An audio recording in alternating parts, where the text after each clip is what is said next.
Selamat datang kembali di channel ini, teman-teman gadget kekinian. Hari ini gue mau ngebahas sesuatu yang kurang lebih ya nggak terlalu menarik juga, tapi gue mau ngasih tahu lo tips. Kira-kira nih banyak nih orang yang bisa nanya kalau mau beli gadget itu, mau beli produk iPhone ya, produk Apple itu tuh bagusnya di tahun berapa? Di tahun ganjil atau genap? Sebenarnya itu ada yang cara lebih gampang dengan kalau lo nonton video ini. Tapi sebelum lo nonton video ini lebih panjang, make sure lo komen, like, subscribe. Oke, langsung aja. Oke, sebelumnya di sini pertama kalau lo mau beli iPhone, khususnya di produk Apple ini ya, yang lo mesti pikirin adalah pertama apa? Budget lo sendiri. Kira-kira lo punya budget berapa untuk membeli iPhone yang tipe apa? Kalau lo, gua ambil contoh lah ya. Kenapa banyak yang memilih pindah ke Android daripada di produk Apple sendiri? Jadi gini, kalau di Android itu menyediakan yang namanya memori tambahan, sedangkan kalau iPhone sendiri dia enggak. Kalau emang lo memorinya udah penuh, ya tambahan selanjutnya cuma bisa kalau lo nggak ambil iCloud tambahan, atau enggak ya lo beli HP baru gitu. Kalau emang lo banyak uangnya. Terus kalau seandainya mau beli iPhone nih, yang pertama dipikir tadi udah setelah budget, lo mesti mikirin juga ini, kiranya dengan budget lo itu iPhone-nya jauh tertinggalan atau enggak gitu. Kayak contoh, misalkan lo mau ambil 6 yang dimana sekarang itu OS-nya udah nggak dikembangin lagi. Jadi kalau lo emang mau ambil iPhone ya, coba lo pikir-pikir kira-kira dalam jangka waktu berapa tahun lo akan mengganti produk itu lagi atau enggak, atau tidak hanya ya gue cuma sekedar mau nyoba iPhone aja gitu. Oke, yang ketiga, kalau emang lo mau banget nih, wah gue udah fix nih, gue mau banget beli iPhone gitu, produk Apple. Oke, pertama kalau emang lo masih maksa banget ya gue nggak nyaranin sih, mendingan lo beli HTC aja.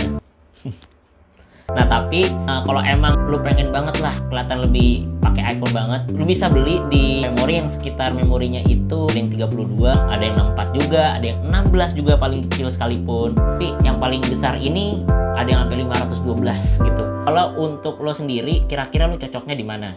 Lo mesti tahu dulu itu.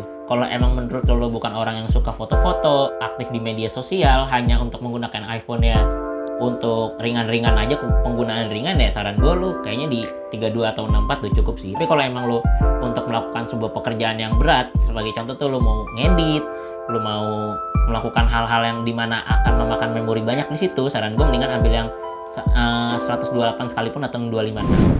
Oke, untuk serinya sendiri. Jadi gini, sebelumnya Apple itu menciptakan produknya itu dikhususkan hanya untuk satu orang. Sebagai contoh, misalkan gue mau ambil fitur A, ya iPhone hanya menyediakan A doang. Beda dengan Android. Misalkan lo mau fitur A, ya lo pakai Android yang tipenya untukkan di fitur itu. Jadi Android itu lebih ke dia melihat target pasarnya kebutuhannya di mana. Misalkan lo emang mau difokuskan untuk fitur kamera, ya lo beli Android yang di fitur kamera. Makanya Samsung setiap tahunnya itu mengeluarkan seri yang sangat banyak. Dari situ bisa kita lihat kalau ternyata target pasarnya sendiri itu dilihat dari kebutuhannya yang mau beli itu sendiri. Oke, balik lagi ke iPhone ini ya. Kira-kira tahun berapa yang cocok untuk beli iPhone? Biasanya tuh orang-orang bilang tuh yang cocok tuh kayaknya tahun ganjil gitu. Gue juga nggak bisa bilang itu benar, karena kebetulan emang gue beli iPhone itu selalu di tahun yang ganjil. Jadi gini, kita mesti belajar pola dulu. Ada yang namanya pola tick dan tock ya. Ini bukan aplikasi itu ya, tick dan tock. Ini dikembangkan sama perusahaan Intel, bukan Intel polisi ya, perusahaan Intel. Nah itu dibahas tentang pola ini. Sebagai contoh, kalau kita balik ke sebelumnya, tick itu iPhone itu mengeluarkan iPhone 3, dimana itu menjadi tick pertama, lalu tocknya itu ada di 2 tock. Jadi tick, tock, tick. Ticknya sendiri itu 3, tocknya itu 4, dan tocknya 5. Setiap perbedaannya itu hanya dibedakan oleh fiturnya. Seperti misalkan ketiga ini dia dengan ukuran yang sangat kecil, ukuran yang sangat makin lama semakin besar, dan mulai ada fitur fingerprint dimasukkan ke dalam situs, kameranya diperbarui. Kurang lebih tick itu bukannya, gue nggak bilang tick itu jelek, tapi kalau saran gue, lo mau membeli iPhone mendingan di tempat tock, karena tock itu sama aja kayak revolusi dari perkembangan tick sebelumnya yang dimana ditambahkan fitur gitu. Balik lagi nih, jadi kalau seandainya tiganya tick, iPhone 3 itu tick, jadi iPhone yang keempat, 4 dan 5 itu tock, saat iPhone 6 itu diluncurkan, kurang lebih dia itu melihat target pasarnya. Sebagai contoh, wah nih target pasarnya udah mulai minatnya menggunakan HP yang jauh lebih besar. Makanya iPhone meluncurkan iPhone 6, di mana itu untuk desainnya sendiri jauh lebih besar daripada iPhone 5 dan iPhone 4. Oke, itu mulai berawal dari TIC ya. TIC-nya itu iPhone 6, TOC-nya itu iPhone 7 dan iPhone 8. Jadi TIC, TOC, TOC. Nah, dari itunya sendiri, dari polanya sendiri bisa kita lihat juga kalau TikTok-nya itu juga perubahannya tidak cukup signifikan ya. Sebagai contoh, ukurannya kurang lebih sama lah, 6S Plus, 6S dan iPhone 7, iPhone 7 Plus, iPhone 8 sekalipun dan 8 Plus itu kurang lebih sama. Cuman mungkin ada perbedaan di mana dari perbedaan chipset sendiri. Terus lanjut ke tahun selanjutnya, tahun di mana setelah iPhone 8 muncul iPhone generasi baru, di mana itu adalah iPhone 10. Dan iPhone 10 menjadi TIC yang pertama di mana dengan desain sudah tidak ada tombol lagi, di mana semua layarnya menjadi full screen. Dan ada alisnya sedikit. Nah, di situ itu menjadi TIC pertama, di mana yang perkembangan TOC-nya ini adalah iPhone 11 dan iPhone 12. Mungkin emang bedanya di antara iPhone 11 dan 12 itu, pertama ada di kamera.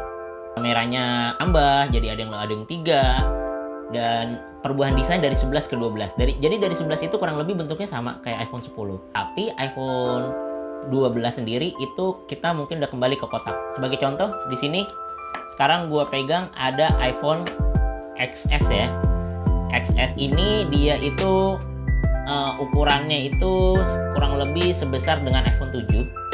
Tapi bisa kita lihat di sini semua layarnya itu sudah menggunakan full screen. Tidak ada tombol lagi. Nah, untuk iPhone 11 sendiri di sini sudah mendapatkan layar full screen juga. Bisa dilihat ya di sini ya, ada layar full screen juga.